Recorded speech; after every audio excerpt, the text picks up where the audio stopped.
moi. Vous sentez que ça pousse? Pousser, crier, souffrir et enfin donner la vie. C'est l'ordinaire d'une salle de naissance. Bloquez la respiration.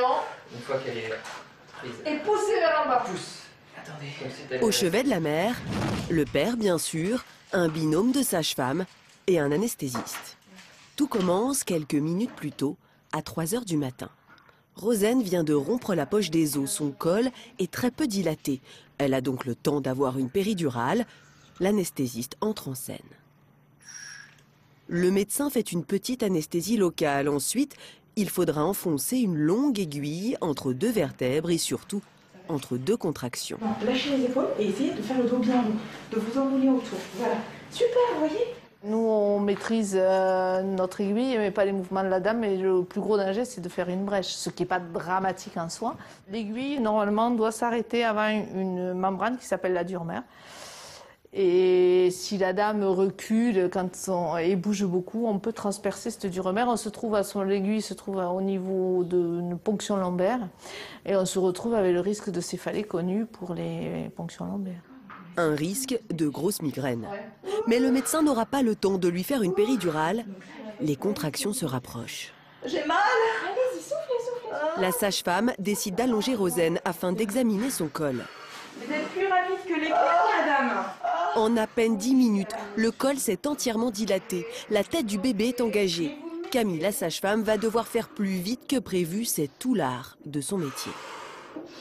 On a une certaine ligne de conduite, on sait comment ça doit se passer généralement. Donc on sait que sur un premier, la patiente arrive souvent à 3 cm, on pose une péridurale, on examine toutes les heures. Généralement elle prend 1 cm par heure, elle arrive jusqu'à dilatation complète. Ensuite il y a les 2 heures d'engagement, pardon. Ça c'est le cadre. Mais en obstétrique, ça rentre rarement dans les clous en fait. Et donc après, l'idée c'est on s'adapte. On prend plein d'air, on bloque et on pousse comme pour aller aux toilettes. C'est la même chose. D'accord. D'accord. Ok. Camille se charge de coacher la mère. De son côté, Daphné, son binôme, surveille le cœur du bébé. Leur rôle, doser la gravité de la situation et, si besoin, passer le relais à un médecin. Catherine ? À partir du moment où il y a un souci, c'est là qu'on passe le relais au médecin, en fait, au gynécologue obstétricien. 30 minutes d'effort expulsif, le bébé n'est toujours pas là, on doit appeler le médecin. Un rythme cardiaque donc, du bébé, ce qu'on surveille sur le monito qui n'est pas parfait, on est obligé aussi d'en référer au médecin. Il n'aura fallu que 6 poussées pour donner la vie à une petite fille. Victoire. Gardez vos pieds sur la main. Premier câlin sur le ventre de la mère. Premières émotions. Et déjà, Daphné emprunte le nouveau-né pour pratiquer les premiers soins. On aspire en fait le liquide amniotique et du coup ça leur permet de bien respirer. C'est un temps d'échange essentiel avec le père. Il était là pour encourager sa femme. Il doit maintenant constater l'état clinique de son bébé. Papa pour la 2e fois. Alexandre est gagné par l'émotion. On dit toujours que c'est différent d'un enfant à l'autre. Là, c'est complètement différent. Pas de péridurale, c'était encore plus d'émotion.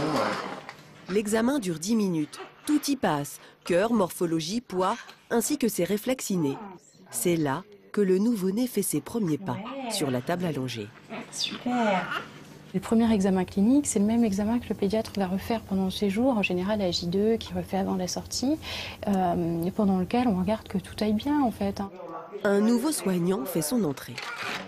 La vitamine, c'est pour la coagulation du sang, qu'on donne à tous les nouveau-nés. Voilà. C'est Benoît, l'auxiliaire de puériculture. Alors mon rôle, c'est de s'occuper du bébé à la naissance avec la sage-femme, donc c'est-à-dire faire une température, faire la pesée, de mesurer le bébé et de faire le périmètre crânien. Et après, de faire l'allaitement. Ça peut boire 10-15 millilitres, pas plus. Benoît reste aux côtés des parents depuis le premier biberon jusqu'à leur sortie de la salle de naissance.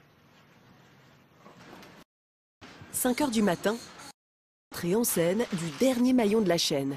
Elle désinfecte toute la salle en 30 minutes. C'est la garante de l'hygiène. Marie-Jo est agent hospitalier. Dès qu'elle sort du salle, 2 heures après, je suis au taquet, comme on dit. Des fois, il y a des accouchements qui sont un peu plus sanglants, comme on dit. et tout, parce que ça peut arriver que ça lui leur échappe des mains un cordon ombilical, le cordon, et il y a du sang partout, mais il faut nettoyer quand même. On ne peut pas mettre une dame dans une salle tout de suite après 10 minutes, c'est pas possible. Voilà, la place est prête pour une nouvelle famille. Ainsi tourne le monde dans une salle de naissance, comme un éternel recommencement, celui du cycle de la vie.